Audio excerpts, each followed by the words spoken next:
वृंदावन विहारी लाल की जय। राधा रानी की जय श्री गुरुदेव भगवान की जय। श्री राधे राधे। भक्ति प्रश्नोत्तरी कार्यक्रम प्रारंभ किया जा रहा है। आइए भक्ति संबंधित प्रश्नों को हम श्रवण करें। श्री राधे राधे गुरु जी, आपके श्री चरणों में कोटि कोटि दंडवत प्रणाम। रीचा शर्मा जी नोएडा से, इनका प्रश्न है, मुझे 6 वर्ष भजन करते हुए हो गए हैं और मेरा जनसंपर्क बहुत कम हो चुका है। बाहर आना जाना बहुत कम हो चुका है और अकेलापन महसूस होता है। भगवान की भी कोई अनुभूति नहीं हुई है। ऐसा क्या साधन काल में सबके साथ ऐसी स्थिति होती है?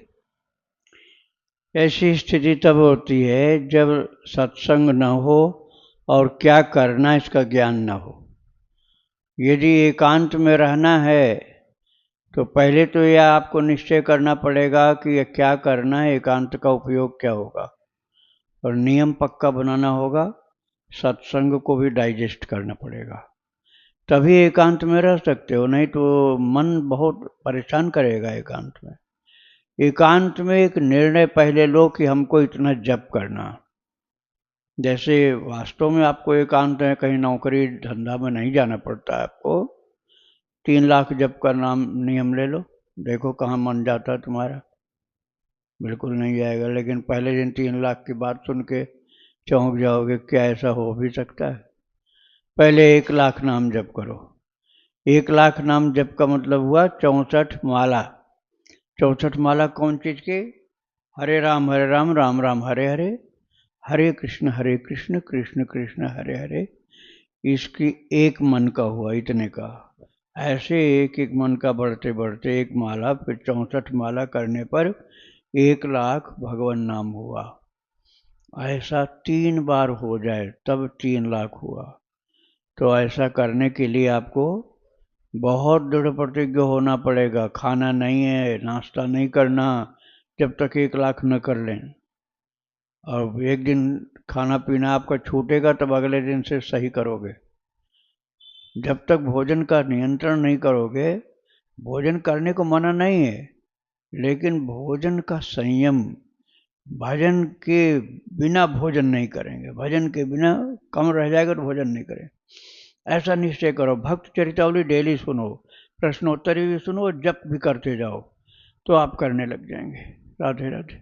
इनका दूसरा प्रश्न है, नाम की सिद्धि 12 वर्ष में होती है, तो क्या नाम का स्वाद भी 12 वर्ष पश्चात ही मिलता है? अभी तो हमें नाम में कोई रस नहीं मिलता है। अभी तो हम क्रिया की तरह ही निश्चित संख्या में नाम जप कर लेते हैं। उसका आनंद कब मिलेगा?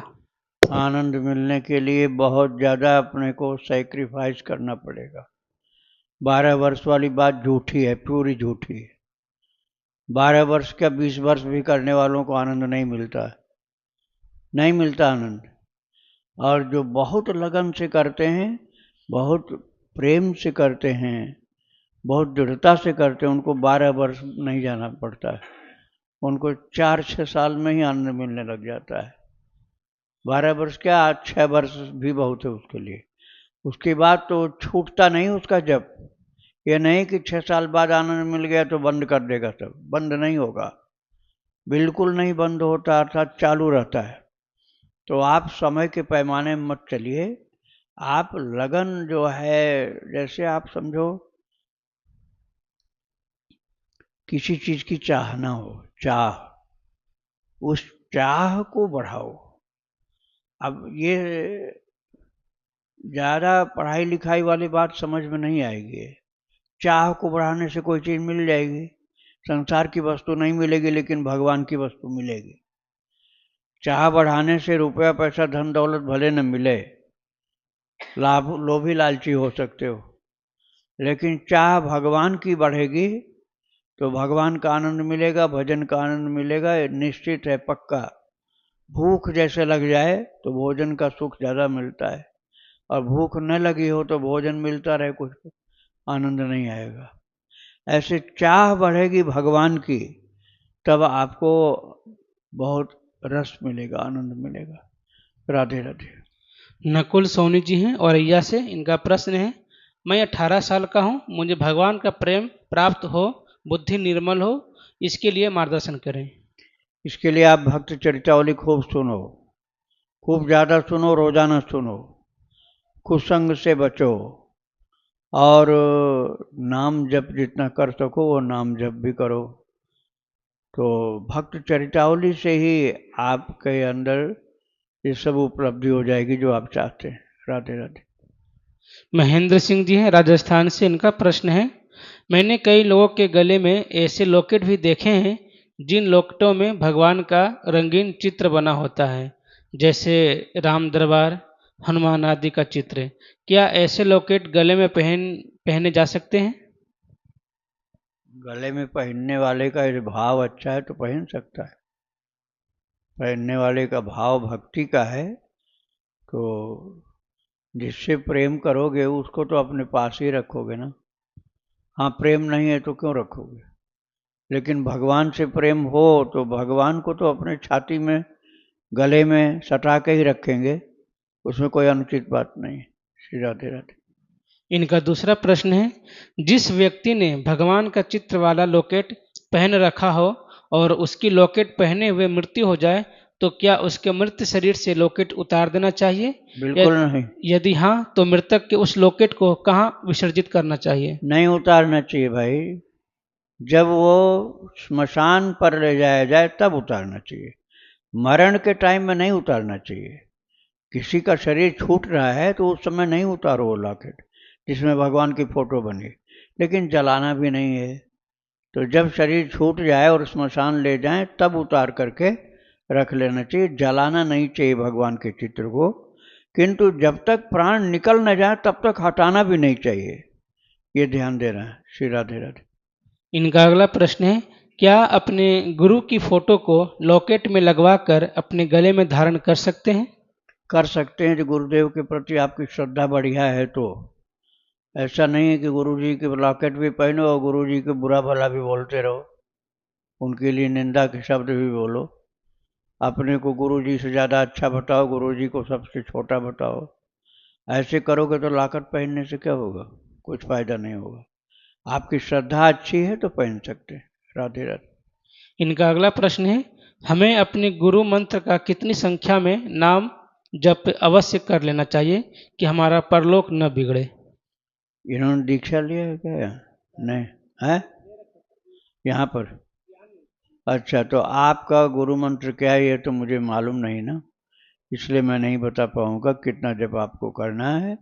कम से कम 12 माला आप समझ लीजिए, 12 माला कम से कम सुबह सुबह जप करो नहाने के बाद। बाकी बाद में आप करना चाहो तो और कर सकते हो। राधे राधे। इनका आखिरी प्रश्न है, मृत्यु के पश्चात क्या हम गुरु मंत्र भूल जाते हैं? गुरु मंत्र अगले जन्म तक याद नहीं रहता है, वो भूलना ही हुआ, क्योंकि शरीर तो ये रहता नहीं, मन बुद्धि चित्त जाता है, इंद्रियां सूक्ष्म इंद्रियां जाती हैं, लेकिन एक लंबा गैप पड़ जाता है ना, तुरंत जन्म नहीं होता। एक्सीडेंट में डेथ हो, कोई दुर्घटना घट जाए और मृत्यु तुरंत हो जाए तो प्राय बहुत जल्दी शरीर उसको मनुष्य का शरीर मिल जाता है। तो उस बच्चे को बहुत सारी बात याद रहती है, स्थान पहचान लेता है, जिसने मारो होगा उसको पहचान लेगा, यहाँ तक कि उसकी उस स्मृति के कारण ही उसके शरीर में कोई कोई चिन्ह भी रह जाते हैं जहाँ पर उसका मन केंद्रित अधिक हुआ होगा, और वो निशान दिखा देगा, उस व्यक्ति को पहचान लेगा।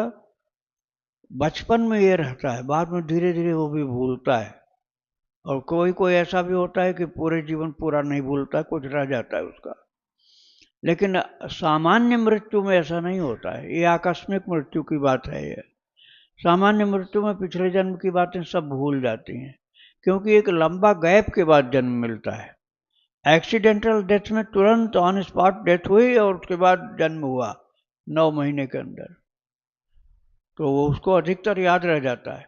लेकिन सामान्य जो डेथ होती है वो कई वर्षों का गैप हो जाता है, उसमें कई वर्षों का गैप हो जाता है, तो याद नहीं रहता है। किसी किसी को, कोई अच्छे महात्मा होते हैं तो कुछ कुछ याद रहता है। राधे राधे। भगत सिंह जी हैं राजस्थान से, इनका प्रश्न है, क्या हम किसी भी दिन बाल या दाढ़ी का कार्य कर सकते हैं या कोई विशेष दिन ही करना चाहिए? ऑफिस के लिए तो रोज ही दाढ़ी बनानी होती है। अरे भाई, ये तो शरीर की बातें हैं, जो दाढ़ी बनानी होती है ऑफिस जाने, ये कोई भक्ति वाली बात थोड़े आप पूछ रहे हैं। जब भक्ति का प्रश्न ही नहीं आपको, तो हम जवाब क्यों देंगे? कोई भगवान की भक्ति की बात पूछो तो उसका जवाब दिया जाएगा आपको। राधे राधे। इनका दूसरा प्रश्न है, ठाकुर जी और प्रिया प्रीतम और गुरु जी की छवि को रज का तिलक लगा सकते हैं? हाँ, गोपी चंदन वाला या किसी तीर्थ की रज लगा सकते हैं। वो भगवान खुद ही उस रज को धारण करते हैं, आप भी करा सकते हैं उनको। श्री राधे राधे। इनका अगला प्रश्न है, क्या हमारे शरीर को कष्ट देने से भी प्रारब्ध नष्ट होता है? शरीर को अनुचित कष्ट आप दोगे तो नहीं होगा। जैसे आप सोचो कि हम अपने डंडा मारें, अपनी पीठ पर डंडा मारें या फांसी लगा के लटक जाए तो पाप कट जाए, ये पाप नहीं, बढ़ जाएगा। कटेगा नहीं और बढ़ जाएगा। अनुचित कष्ट, अनुचित है तरीका, सही नहीं है, गलत तरीका है। तो सही तरीका क्या है? जैसे आप एकादशी को दिन यदि संभव है तो आप निर्जल व्रत करो या केवल जल पी के रहो। नहीं इतने प्रसन्नता है तो एक बार दूध पी लो, आधा एक गिलास। तो ये कष्ट देना जो पुण्यकारक होता है। और किसी को भोजन कराना है, आपके पास भोजन थोड़ा है, उसी में से हिस्सा बांट के उसको दे दिया, थोड़ा सा अपने लिए बचाया, ज़्यादा उसको दे दिया, तो कष्ट तो अपने शरीर पर आया, लेकिन इससे बहुत पुण्य मिलेगा। इससे आपका पाप नाश होगा। तो इस प्रकार से परोपकार का कार्य हो या भगवत भक्ति संबंधित कार्य हो, जिसमें कुछ कष्ट झेलना पड़ रहा हो, तो उसको झेलिए। उसी को तपस्या बोलते हैं। उस तपस्या के द्वारा पाप का नाश होगा और प्रारब्ध का भी सुधार होगा। राधे राधे। इनका आखिरी प्रश्न है, जैसे हमारे सर्दी जुकाम बुखार होते हैं, ये भी हमारे प्रारब्ध हैं या नवीन कर्म से आते हैं? क्या ये भी प्रारब्ध से ही है? ये प्रारब्ध तब होता है जब कोई दवाई न काम करे। कोई भी दवाई, किसी पैथी की दवाई न काम करे, तब समझो प्रारब्ध का है। और यदि आपकी दवाई से ही कष्ट पीड़ा खत्म हो गई तो प्रारब्ध की बात नहीं, आहार विहार के असंयम की बात है। इसलिए आहार विहार का संयम कर लो और दवाई हल्की फुल्की होगी तो ठीक हो जाएगा। और प्रारब्ध होगा तो तुम दुनिया के किसी अस्पताल में जाओगे, वो नहीं ठीक होगा। राधे राधे। रुद्र जी गुजरात से इनका प्रश्न है, शास्त्रों में सकाम अनुष्ठान के लिए जो मंत्र दिए होते हैं, वो क्या कोई ब्राह्मण से लेकर जप किया जाए तो क्या फलदायी होगा? सकाम अनुष्ठान आप करोगे चाहे जितना ही, लेकिन वो भगवान के ही हाथ में रहता है। फल मिल जाए ऐसा निश्चित नहीं होता। कारण ये है कि आपको ये पता तो है नहीं कि आप पिछले जन्मों के में क्या क्या थे, क्या क्या कर्म किए, क्या गलती हुई, क्या आपसे भूल हुई, ये तो आपको मालूम नहीं। अब आप क्या सोचोगे, अरे हमने इतना अनुष्ठान कर लिया तब भी कुछ नहीं मिला हमको। फिर आपकी श्रद्धा और बिगड़ जाएगी, कहने लग जाओगे सब झूठा है, सब झूठा है। अब जो कुछ श्रद्धा थोड़ी मोड़ी थी वो भी खत्म। इसलिए सकाम नहीं करना चाहिए। खूब भजन करो, भक्ति करो, भगवान के ऊपर भरोसा रखो, विश्वास रखो। वो जो कुछ देंगे हमारे भले के लिए होगा, इसको मानो। तुम सकाम अनुष्ठान को बिल्कुल व्यापारिक चीज समझ रखे हो। पिछले जन्म की गलतियों को तो जानते नहीं हो। पिछले जन्म में तुमने बहुत भारी गलती की है, अब उसका दंड इस जन्म में मिल रहा है, तो कहाँ से जल्दी से खत्म हो जाएगा। इसलिए खूब भजन करो, भगवान के ऊपर छोड़ दो। उसके लिए मांगो नहीं कि हमारा यह कष्ट दूर हो जाए, वो मांगने से दूर नहीं हो जाएगा। वो भक्ति के प्रताप से कष्ट होते हुए भी आपको पीड़ा नहीं देगा। जैसे बड़े बड़े महापुरुषों के जीवन में आता है, जैसे पोद्दार जी महाराज को कैंसर था, लेकिन वो रात दिन अपना काम भी कल्याण का संपादन करते थे, प्रूफ रीडिंग करते थे, लोगों से मिल भी लेते थे, और कैंसर था शरीर में। तो जब कोई भक्ति में बहुत ऊंचा होता है तो वो संकटों को झेल जाता है। पीड़ा की बीमारी होने पर भी पीड़ा से परेशान नहीं होता है। ऐसा बनाना पड़ेगा अपने आप को हमको। ये नहीं कि हम थोड़ा सा जप कर लें, थोड़ा सा ध्यान कर लें तो हमारा हमारा सब कष्ट दूर हो जाए, तब भगवान चाहिए, नहीं तो नहीं। ये गलत बात है।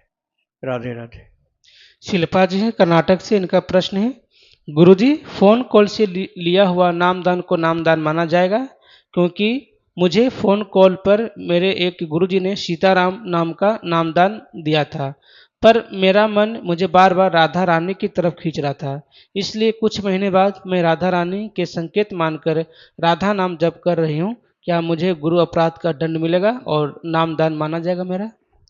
भगवान का नाम आप बिना दीक्षा के भी जपो तो कल्याण होगा। राधा नाम चाहे राम राम, सीताराम, राधे श्याम, कोई भी नाम हो, भगवान का कोई भी नाम बिना दीक्षा के जपोगे तब भी कल्याण होगा। लेकिन फोन से दीक्षा नहीं होती। दीक्षा उस व्यक्ति को सम्मुख बैठा करके उसका अध्ययन किया जाता है कि ये व्यक्ति तमोगुणी है, रजोगुणी है, सतोगुणी है। उसके बाद फिर उसके दाहिने कान में दीक्षा का मंत्र दे करके उसके सिर पर हाथ रख के आशीर्वाद देते हैं गुरु, और तरीका बताते हैं कि कैसे क्या करना है तुमको। तो ये फ़ोन के द्वारा ये सब काम नहीं होता। हाँ, आपको उसके विषय में कुछ पूछना हो तो फ़ोन से पूछ सकते हैं, लेकिन दीक्षा नहीं होगी फ़ोन से। राधे राधे। इनका अगला प्रश्न है, गुरुजी गुरु अपराध से कैसे मुक्त हो सकते हैं? गुरु अपराध से मुक्त होने के लिए गुरुदेव के चरण शरण में जाके पहले क्षमा प्रार्थना करो, माफ़ी मांगो। उसके बाद उनको सुख देने के लिए जो कुछ कर सकते हो सब करो। रुपए पैसे से जो महाराज जी का कुछ काम हो जाता हो तो रुपए पैसे दो, नहीं उससे कुछ काम होने वाला है तो उनके लिए खाने पीने का इंतजाम करो। शरीर पीड़ा दूर करने के लिए उनको दवाई दो, मालिश करो, चरण सेवा करो, जो ज़रूरत हो। इस प्रकार से उनको सेवा करके उनकी और क्षमा मांग करके उस अपराध से मुक्त हो सकते हो। तुम्हारे अंदर विनम्रता आएगी, सेवा की भावना आएगी, तो गुरुदेव ऐसे ही क्षमा कर देंगे। श्री राधे राधे। इनका अगला प्रश्न है, गुरुजी वृंदावन में राधा नाम की दीक्षा कहाँ पर मिलता है? क्या आप राधा नाम की दीक्षा देते हैं? देखो भाई, दीक्षा गुरु की इच्छा से होती है, शिष्य की इच्छा से नहीं होती। शिष्य से केवल इतना ही पूछा जाता है कि उनके इष्ट देव कौन है। इष्ट देव कौन है, राम है कि कृष्ण है, सीताराम है कि राधे श्याम है, इतना ही पूछा जाता है। अब इसके बाद गुरुदेव की इच्छा है, क्योंकि वो समझते हैं उस विषय को कि इसका कल्याण किस में होगा।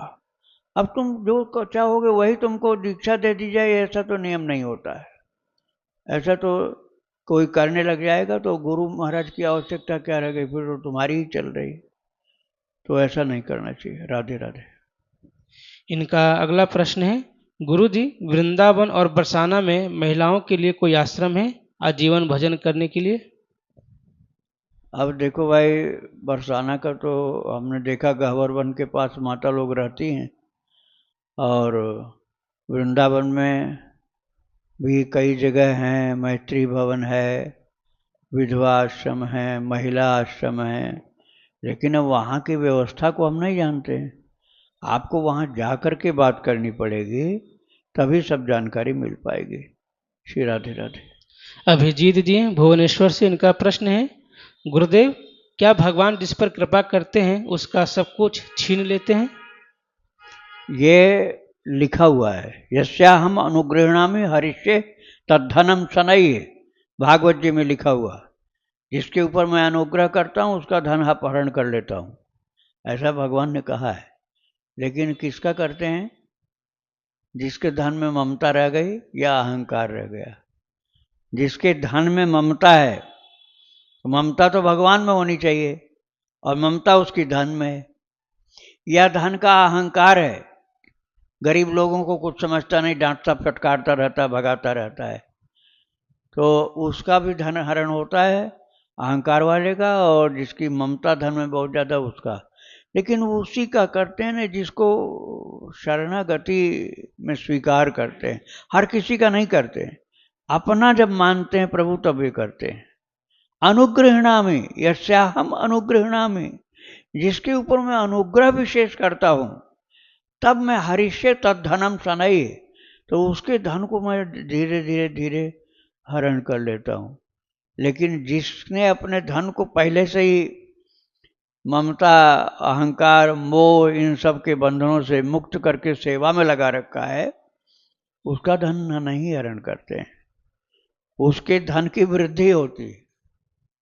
किंतु धन का उपयोग सही करना पड़ेगा। अब आप अपने मौज शौक के लिए ही केवल करोगे और परोपकार कुछ करोगे ही नहीं, और धन का गलत भी उपयोग करोगे, तो वृद्धि धन में नहीं होगी, नाश होगा फिर तो अन्याय से उपार्जित द्रव्य होगा तब भी नाश होगा, दुरुपयोग होता होगा तब भी नाश होगा।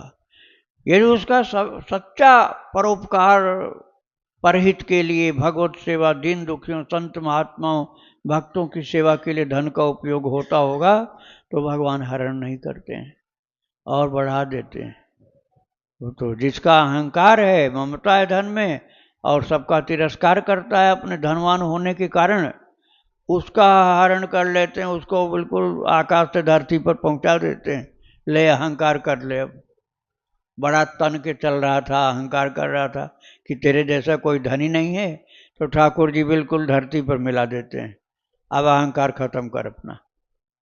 तो ये प्रभु को समझ में है कि क्या किसके साथ करना चाहिए। सभी के लिए, सभी के साथ एक जैसा व्यवहार नहीं किया जाता है, जिसके लिए जो उपयुक्त होता है उसके साथ वैसा करते हैं। श्री राधे राधे।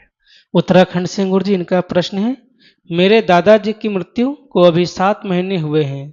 वह अभी 2 बार मेरे स्वप्न में आए, जिसमें उनका शरीर बीमार था और कुछ भूत जैसा लग रहा था।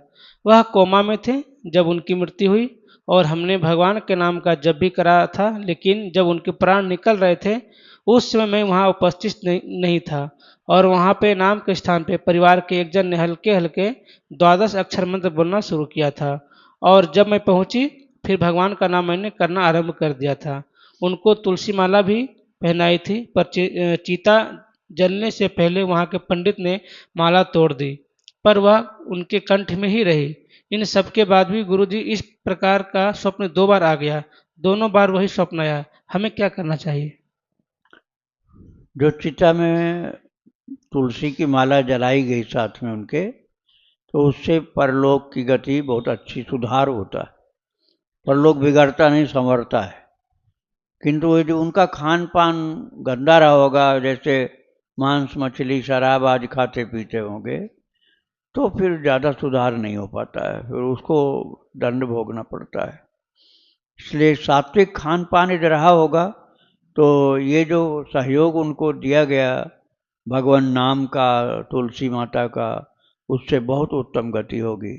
तो अब तो वो मौका चला गया है, आगे कभी हो तो ध्यान देना कि मृत्यु के समय व्यक्ति को शरीर को धरती पर लिटाने का हो मौका, तो धरती पर लिटा देना चाहिए।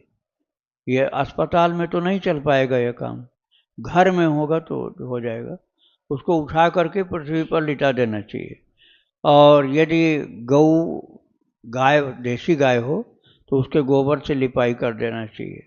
वृंदावन की रज, कुछा की घास कुछ कुछा की घास बिछा देनी चाहिए, वृंदावन की रज बिछा देनी चाहिए, उसके ऊपर उसकी बॉडी को रख के तब इंतजार करो, नाम कीर्तन करो, उस समय शरीर छूटेगा तो उत्तम गति होती है। छाती पर उसके शालिग्राम रख देना चाहिए। शालिग्राम अशुद्ध नहीं होंगे, आप ये मत चिंता करना कि भगवान अशुद्ध हो जाएंगे, अशुद्ध नहीं होंगे, उसका उद्धार करेंगे। उसकी मरने वाले की छाती पर शालिग्राम रख दो, और जब उसका शरीर छूट जाए, शरीर ठंडा हो जाए, तब भगवान शालिग्राम को वहाँ से ले जाओ, हटा लो। फिर ये नहीं कि स्मशान तक ले जाओ उनको, शरीर ठंडा हो गया बस उनको हटाओ शालिग्राम जी को, और उनको स्नान कराओ, पंचामृत में स्नान कराओ, कह दो प्रभु उसके उद्धार के लिए आपको निवेदन किया था, उनकी छाती पर बैठाया था, तो स्नान करा दो, भगवान का कपड़ा बदल दो। तो ये सब होता है किसी के उद्धार के लिए।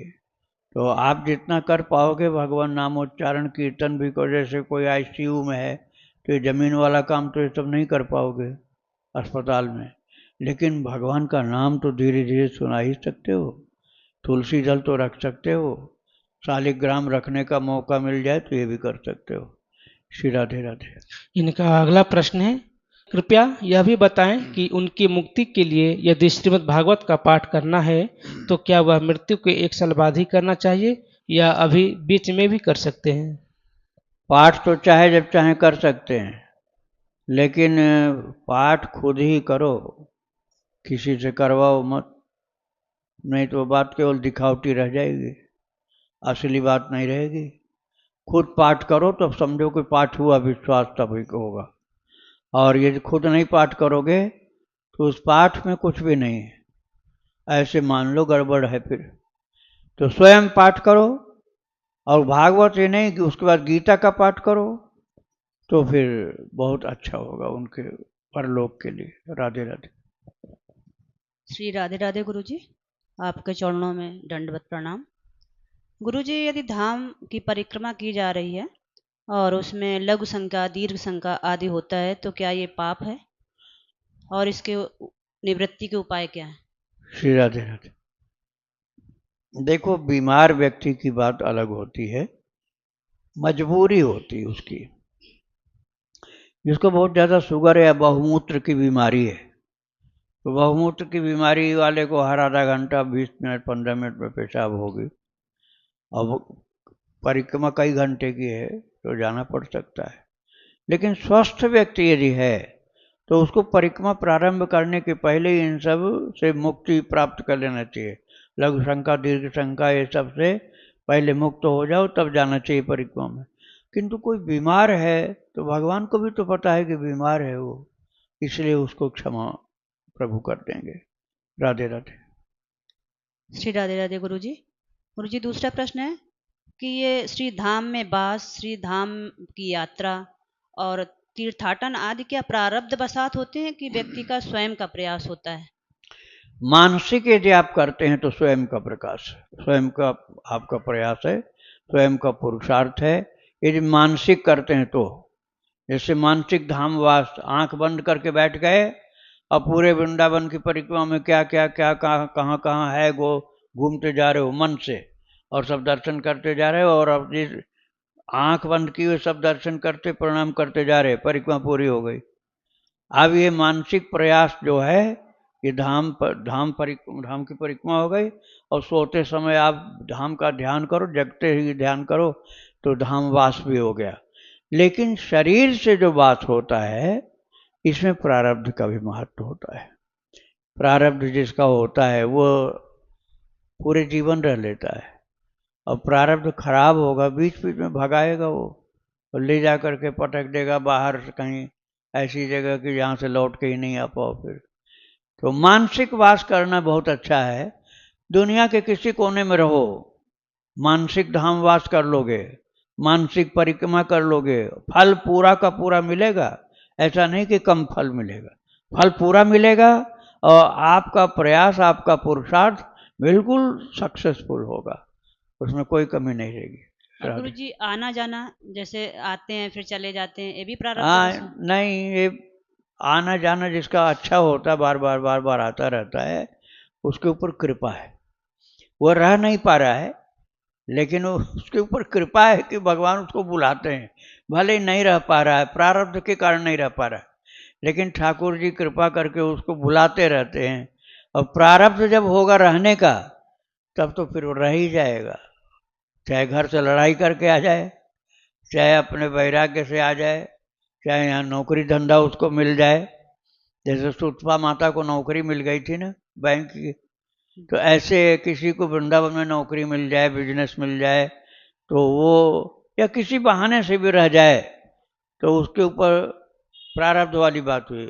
और प्रारब्ध नहीं है तो रुक तो नहीं पाएगा, लेकिन प्रभु उसको खींचते रहेंगे, थोड़े थोड़े दिन बाद एक दिन के लिए सही आता रहेगा वो। राधे राधे। श्री राधे राधे गुरुजी। गुरुजी, चक्र जागरण और ये वेद पुराण शास्त्र आदि का ज्ञान हमारी साकार भक्ति में कितना सहायक है? इनका प्रेम वाली भक्ति, जो प्रेमा भक्ति है, इसमें ज़्यादा महत्व नहीं होता है। चक्र जागरण जो है वो योग का मार्ग है, और वेद पुराण का अध्ययन ज्ञान ये भी दूसरों को बताने के काम में ज़्यादा आता है। अपने लिए तो एक 1 इंच की जो ब्लेड हो उसी से अपना काम खत्म कर सकते हो, और दूसरे को मारने के लिए बंदूक रखनी पड़ेगी, दूसरे को मारने के लिए बर्छी भाला बंदूक रखनी पड़ेगी, और अपने को मारने के लिए तो 1 इंच की ब्लेड से ही कोई मार सकता है। ऐसे ही समझ लो, अपने उद्धार के लिए तो भगवान के राम नाम से ही जीवन आप पूरा भरपूर कर दो तो उतने से उद्धार हो जाएगा। और दूसरों को बताने के लिए तो बहुत वेद पुराण शास्त्र चाहिए। तो अपने कल्याण के लिए थोड़े से ही ज्ञान का उपयोग करने, ज्ञान है लेकिन उसका उपयोग नहीं करते हैं तो उसका पूरा फल नहीं मिल सकता है। श्री राधे राधे। श्री राधे राधे गुरु जी। लास्ट प्रश्न है, शिष्य को गुरु कृपा की अनुभूति कैसे हो? गुरु कृपा की अनुभूति उसको हो तो जिसको अहंकार नहीं होता है, और वो कृपा को दर्शन करने का प्रयास करे। पहले भगवान की कृपा का दर्शन करे। गुरु के ऊपर जल्दी से सबको श्रद्धा विश्वास नहीं होता है। भगवान के ऊपर तो हर आदमी को होने की संभावना ज़्यादा रहती है, क्योंकि उसको पता है कि भगवान सब कुछ करते हैं और हम कुछ करने लायक नहीं, इतना पता रहता है। और गुरु के लिए ऐसी बात जल्दी मानता नहीं वो। तो इसलिए पहले भगवान की कृपा पर विश्वास करो, और जब भगवान की कृपा से भक्ति बढ़ेगी तब गुरु की कृपा का भी अनुभव होना शुरू हो जाएगा। महाराज जी, मेरे पिताजी की आकस्मिक मृत्यु हो गई थी, और मैं उस समय 23 वर्ष का था, तो था भी नहीं मैं वहाँ पर, और क्योंकि मैं बहुत दूर था तो उनके दर्शन भी लास्ट नहीं हुए, और ना ही मेरा उसमें कोई संस्कार में कोई हुआ। तो मेरे ऊपर बहुत ऋण है, तो इसको कैसे ऋण हुआ जाए मुझसे, मैं कैसे ऋण हूँ? हाँ, मैं बता रहा हूँ आपको, अब आप रख दीजिए। ऋण जो होते हैं मुख्य 3 होते हैं, पितृ ऋण, देव ऋण और ऋषि ऋण। तो पितृ ऋण वाली जो बात है, इनमें से तीनों में से कोई भी, पितृ ऋण, देव ऋण, ऋषि ऋण, इन तीनों में से कोई भी हो या तीनों ही हो, भगवान की भक्ति बहुत सच्ची और बहुत ऊंची भक्ति हो तो उस ऋण से मुक्त हो जाता है। भागवत जी के 11वें स्कंद में लिखा हुआ है। और यदि ऐसी भक्ति नहीं है तो फिर कीर्तन करवाओ, करो, गीता पाठ करो, भागवत पाठ करो, तो उनके उद्धार में सहायक बन जाओगे और उस ऋण से मुक्ति मिल जाएगी। सर्वोत्तम यह है कि प्रभु से प्रेम करो, बहुत प्रेम करो, भगवान के ऊपर पूरा पूरा जीवन अर्पित कर दो, तो तुम्हारी भक्ति की जो उच्च अवस्था होगी, उस प्रेमा भक्ति के कारण तुम निश्चित ही सभी ऋण से मुक्त हो जाओगे। राधे राधे। राधे राधे महाराज। मेरा ये प्रश्न है कि जैसे कि मैं अस्पताल में गुरुदेव भगवान, मैं अस्पताल में नर्सिंग ऑफिसर के पद पे कार्यरत हूँ। जैसे कि अगर किसी पेशेंट की ऑन द स्पॉट डेथ हो जाती है, तो जैसे कि हमने उसकी डेड बॉडी को टच किया, तो क्या हमारे जो तुलसी माला हमने धारण करी है वो अशुद्ध हो जाती है, हमें बदलनी पड़ेगी उसको? नहीं, बिल्कुल नहीं, ऐसा कुछ भी नहीं है जी अरे देखो, जो राम नाम सत्य बोलते हुए मुर्दा कंधे पर लेकर जाते हैं ना, जी जी तो राम नाम सत्य बोल रहे हैं, मुर्दा है, मरा हुआ है तो हुआ है वो भी। जी जी तो तुलसी माला अशुद्ध नहीं होती है, न बदलना पड़ता है और न निकालना पड़ता। वैसे को वैसे पहने हुए नहा लो, जैसे पहने थे बिना उतारे वैसे ही डुबकी लगा लो। डुबकी लगाने की जगह नहीं तो बाथरूम में नहा लो, बस यही करना और कुछ नहीं करना। और गुरुदेव भगवान, आपकी कृपा से मुझे पता चला, जैसे कोई मरणासन में होता है तो हम उससे राधे राधे बुलवा लेते हैं, अम्मा कैसी हो, राधे राधे बोलो। तो जैसे कि वो राधे राधे बोलती हैं और चोरी से मैं उनको रज भी लगा देती हूँ, उनके अटेंडेंट्स को पता ना चले, तो और क्या ऐसा कर सकते हैं जिससे कि उनका उद्धार हो जाए? हाँ, उनके कान की तरफ से बोलो। बात ये ना, उस समय इंद्रियां थोड़े शिथिल पड़ जाती हैं, तो कान के पास बोलो तो उनको जिससे सुनाई पड़े। अच्छा और जी ये जो वो उसकी बोलने की क्षमता होगी तो दोबारा वो मरीज बोलेगा, तो इससे पता चल जाएगा कि ये सुन रहा है। जी और बिल्कुल ही उसका मुंह नहीं हिल रहा है तो भी सुन सकता है, कान की तरफ से आवाज़, जैसे कान में जाए आवाज़, ऐसे करनी चाहिए। और रज भी लगा दिया आपने, तुलसी दल भी उसकी छाती पर रख दो, और यदि शालिग्राम जी से स्पर्श करा सको छाती पर उसके, तो ये भी करा देना तुलसी चाहिए। का पत्ता रख सकते हैं? तुलसी का पत्ता रख सकते हैं, जी।